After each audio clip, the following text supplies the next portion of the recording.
Returning now with David Parkinson of the Canadian Coalition Against the Death Penalty and James Lockyer, who is the director of the Association in Defense of the Wrongly Convicted.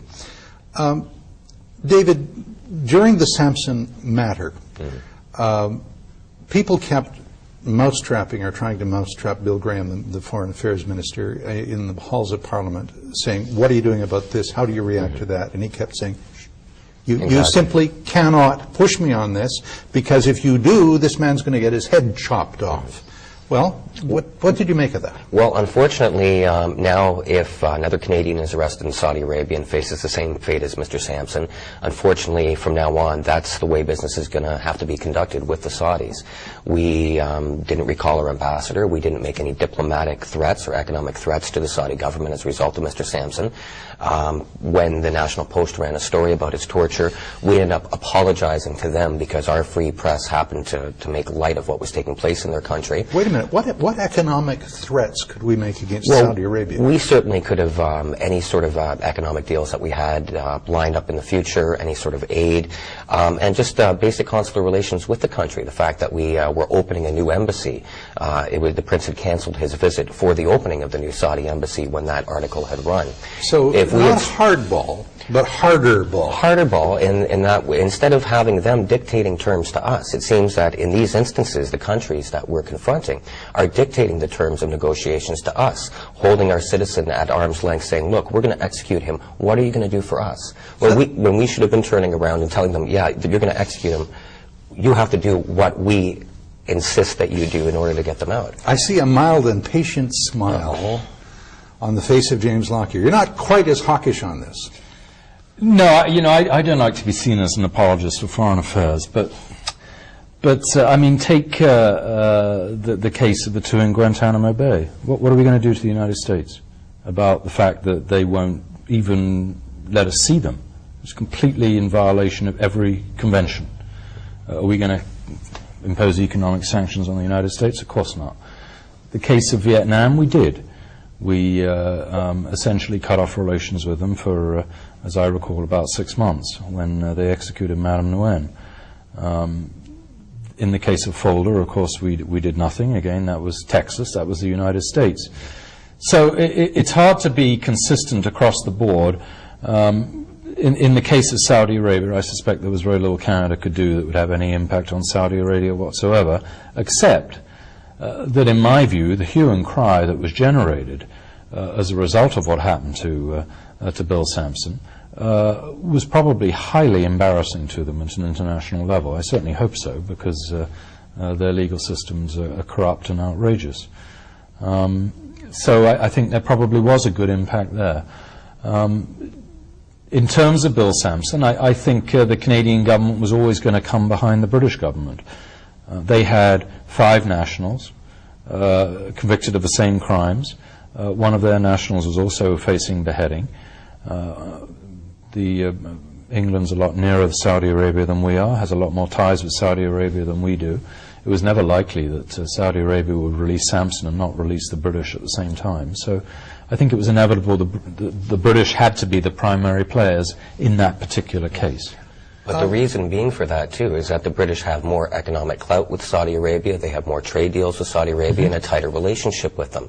I understand that Prince Charles went down and spoke with the royal family about Sandy Mitchell, Alexander Mitchell. That's right.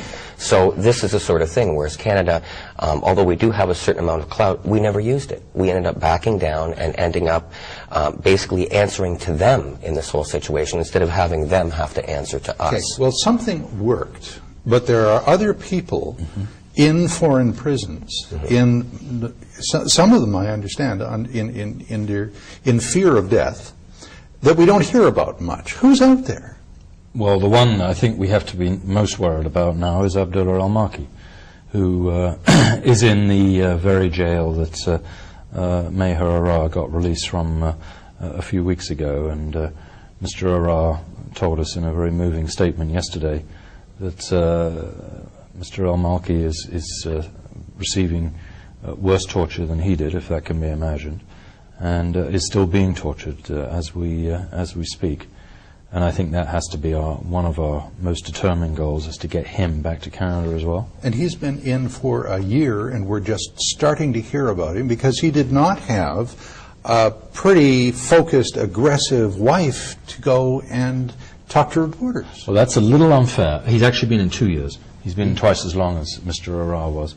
But his family, as I understand it, felt that the most likely effective way of helping Abdullah was to not make any noise, and they actually, as I understand it, specifically asked Department of Foreign Affairs not to make a lot of noise.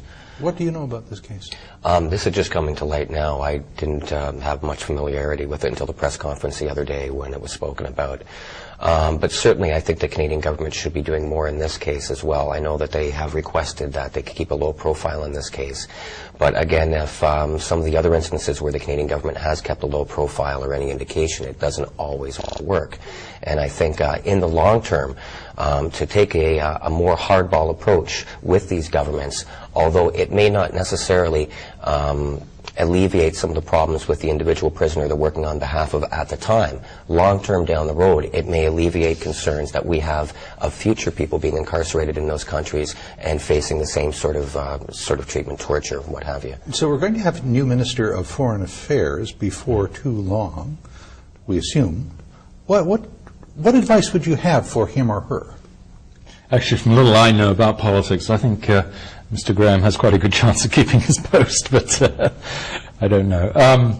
The advice for him is that these cases are political footballs, and that and accidents waiting to happen, and that the best way of dealing with them is right now call a public inquiry into Meher Arar's case, and these issues can all be aired at a public inquiry where everyone can think about them. And ultimately we can get some sensible recommendations as to how you deal with these kinds of cases. Because the one thing I think we'll always agree on is the secrecy that it's done is not necessarily helpful.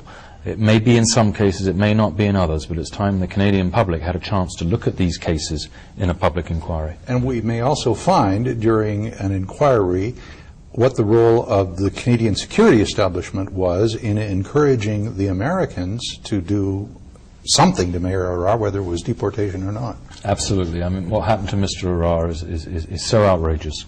And there's certainly American complicity, there's Syrian torture, and I would think almost certainly complicity on the part of some agencies in Canada, be they the RCMP, CSIS, or the Solicitor General's office. David, what advice would you have for Mr. Graham or his successor? Well, I would, for Mr. Graham, I would certainly have him look over some of the extraditions that he's already committed to. There's a case right now, Simon Ragunan in Trinidad, who's going to be extradited to face a possible death sentence in Trinidad. Now, Mr. Graham states he'd gotten assurances from the government down there that he would not be executed. The only problem being the crime which he's being deported to face execution for, they don't have any other charge on the books except the death penalty.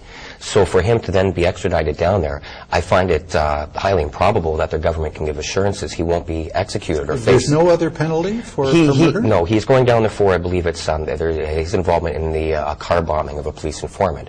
The only law they have on the books for that is the death penalty. They've stated that if he goes back, he will be tried on that charge, but he won't face execution.